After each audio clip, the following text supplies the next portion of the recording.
What's up YouTube, it's your boy Nash here, welcome back to the channel. Now before we get started with today's very interesting video, the road to 200 subs has now come to a close, and we are now at the halfway point, you guys. Excuse me, we are now officially 248 subs away from reaching 500, and who knows, maybe we might hit 500 subs by the end of the summer. Only time will tell. But as I have said in previous videos, if this channel does get to 500 subs, I will open up this Korean LOB booster box in its entirety on the channel that I got from my partners over at Collector Store. So be sure to check them out. Link and address will be in the description below. By checking them out, not only does it support them, it also supports the channel, and I would greatly appreciate it, on the hopes to potentially pull a blue eyes white dragon, a dark magician, a red eyes black dragon, a piece of Exodia, monster reborn, pot of green. The possibilities are out there. However, if this channel gets to 1,000 subs, I will open up this first edition Toon Chaos box in its entirety on the channel that I also got from my partners over at Collector Store, on the hopes to potentially pull a collector's rare out of the set, much similar to what I pulled out of my Genesis Impact box that I opened up last year, which is this beautiful Beacon from the Underworld. This thing looks absolutely incredible, you guys. But with that being said, if you guys want to see those boxes get opened, maybe you guys want more episodes of WWE's Biggest Issue, maybe you guys want more episodes of Yu-Gi-Oh's Biggest Issue, deck profiles, card discussions, WWE topic videos, or maybe, just maybe, you guys want some premium live event predictions and results. Well, if you guys want all of that and more, my channel is the place to be. So if you guys are new to the channel, and I know that a lot of you guys are, because more than 85% of you guys are watching the content, but you guys aren't even subscribed. And to top it all off, we got to get more women to watch the content as well. So if you guys are watching the content, you like the content, and you want more of the content, but you guys have not subscribed as of yet, then make sure you guys do indeed subscribe to the channel, turn on the notification bell, smash that thumbs up button on this video, and as always, make sure you guys are following me on all of my social media. All of my ads will be in the description below, as will the info to my fan mail. It will also be in the description as well. And I want you guys to post in the comments below. Excuse me. Answering the question of the day, which basically ties with today's video. But the question of the day is this: who would you guys like to see WWE sign to WWE? Let me know down in the comments below. And it appears that four names from AEW have all been released of their contracts and are potentially getting signed to WWE. But the question is, who are they? Well, they are none other than WWE Hall of Famers Arn Anderson, the World's Strongest Man Mark Henry, former World Heavyweight Champion Jack Swagger or Jake Hager, and of course, probably one of the biggest names in MMA, known as Paige Van Zant. They've all been removed from AEW's roster page, and I know what you guys are thinking. I know that I'm probably gonna get comments, from someone out there asking me the same question if I watch AEW. Sadly, I do not. Unfortunately, I don't watch AEW as the reason for it. I just feel like AEW is, from what I had seen on social media, in terms of the fan base, I feel like it's just gone soft. So it's like there's like no point in watching AEW, whereas opposed to WWE, it's been red hot for the last year. So that's just my opinion. That's just my opinion. I know that I'll probably lose a lose a subscriber or two. That's okay. I'm willing. That's okay.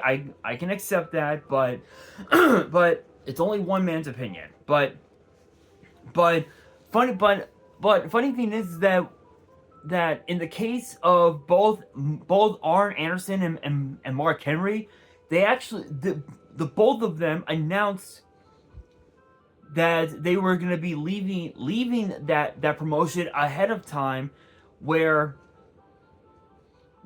as opposed to Jake Hager, it was actually reported what, a couple of weeks ago. Yeah, it was about a few, literally just less than a month ago.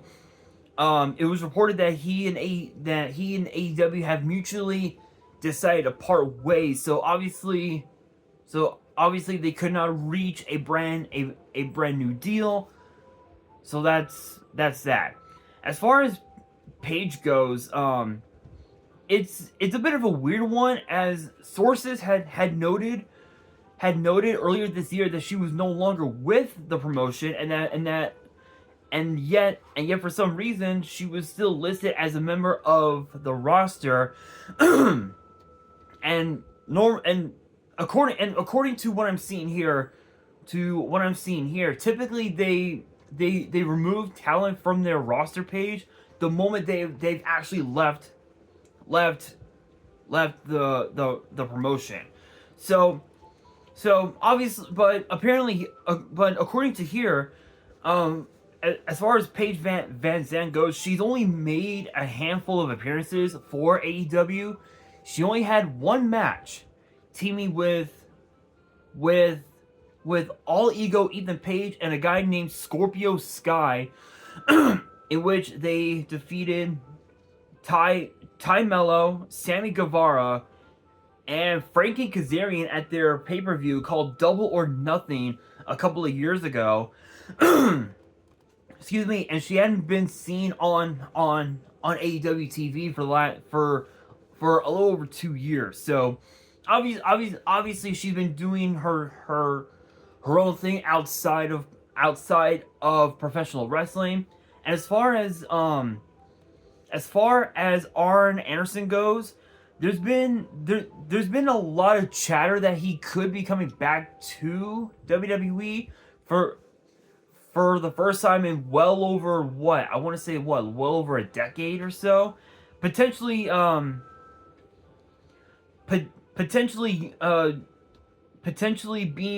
being Cody Rhodes' on-screen manager, which is pretty interesting, given the fact that he was Cody's on-screen manager in AEW from what I had seen on social media. So it'll be pretty interesting to say the very least. But but what I find so unique about this is that Mark Henry, he didn't have much of a in-ring role in the promotion, because from the chatter that I heard, from all the rumblings and from what I had seen on social media, he was more of a backstage interviewer and more of a commentator, I guess, if you will, where as opposed to Arn Anderson, obviously he had more of a excuse me, more of a managerial role. And Paige, again, was basically the exact same way, more of a managerial role. But again, she did have a match in AEW. So, and then of course Jake, really not much to say about him. But I will say this: the question now becomes this: could we see any one of these four come back, join WWE at some point?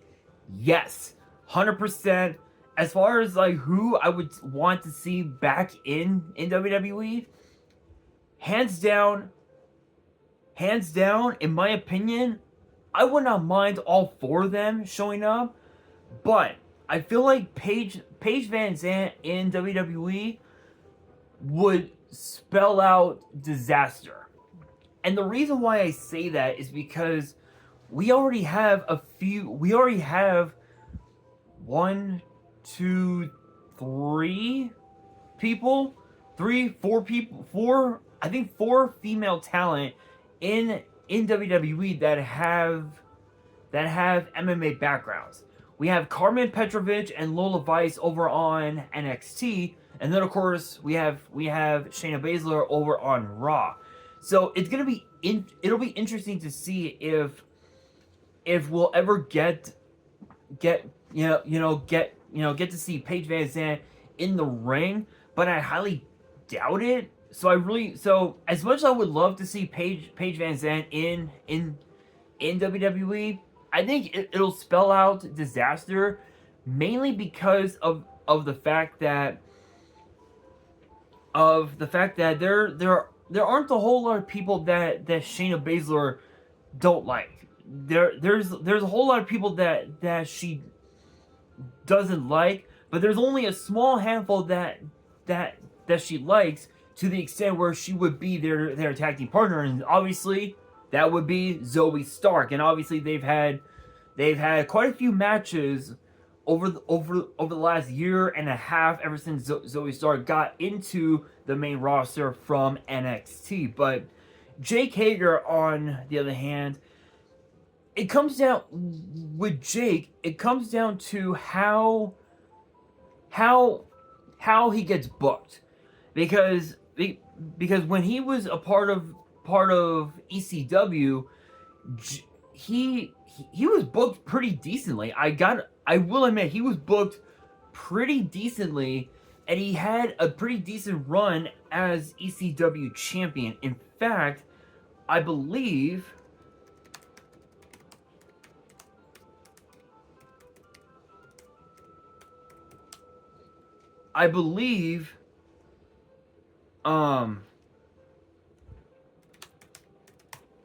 if I remember correctly, I believe he held it for a few months, actually, for quite some time.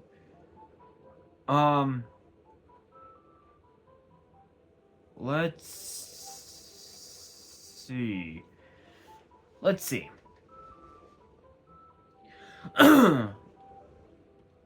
see here.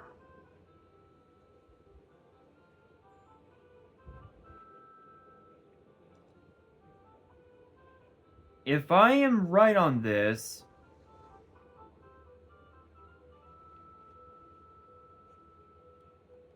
he actually held the title for 104 days. So just about 4 months.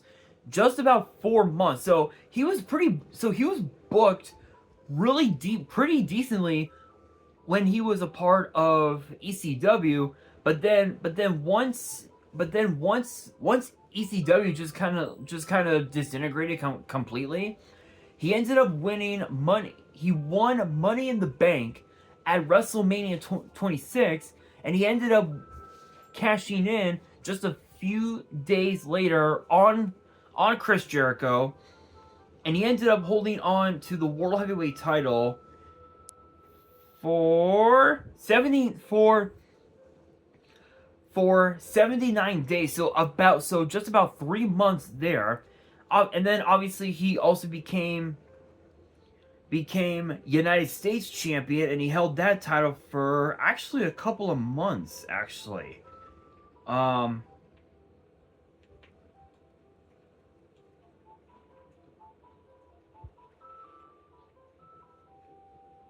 Yeah, 49 days. So almost 2 months. So it was pretty cool. It was pretty cool that he was booked pretty decently in WWE, but it wasn't until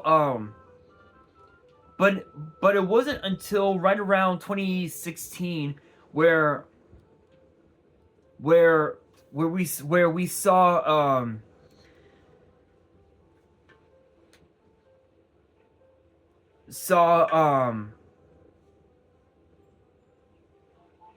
where we saw him compete in the Royal Rumble match, and then during the 2016 draft, he ended up getting drafted to Raw, but because that his contract was gonna be expiring, he walked away. He walked away, and we didn't see him for a while. And obviously, yes, he did compete on the independent circuit, Lucha Underground, Major League Wrestling, and then of course, competing, being a part of AEW for quite some time. But when you really look at it, his accomplishments in WWE, literally they exceed far more than his time in AEW. Not only that, he's also a former FCW Florida Heavyweight Champion and a Southern Heavyweight Champion in FCW. So just that alone says a lot. It says a lot. He even also won the Bragging Rights Trophy back in 2010 with the rest of Team SmackDown, which featured him, Big Show, Rey Mysterio, Kofi Kingston, Alberto Del Rio, Edge, and Tyler Rex, who is now Gabby Tuft. Shoutouts to her.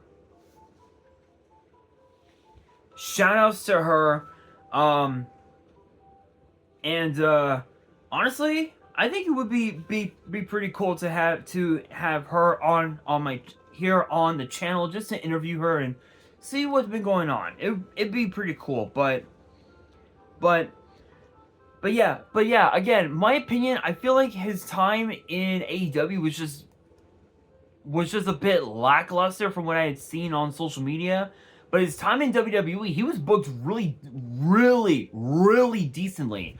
So it'll be interesting to see if we do see him back in WWE. But as far as the Hall of Famers go, it's possible, but we don't really know for sure.